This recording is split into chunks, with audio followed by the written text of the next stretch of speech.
நாங்கள் புண்ணியம் செய்தோம்.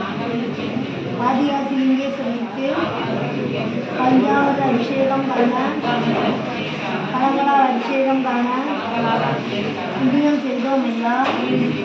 நாங்கள் புண்ணியம் செய்தோம். பஞ்சாமிர்த அபிஷேகம் அது பயத்தை போக்கும் அபிஷேகம். பஞ்சாமிர்த அபிஷேகம் காண புண்ணியம் செய்தோம் ஐயா. நாங்கள் புண்ணியம் செய்தோம் ஐயா. சிவனையா பஞ்சாமிர்த அபிஷேகம் காண புண்ணியம் செய்தோம் ஐயா. நாங்கள் புண்ணியம் செய்தோம்.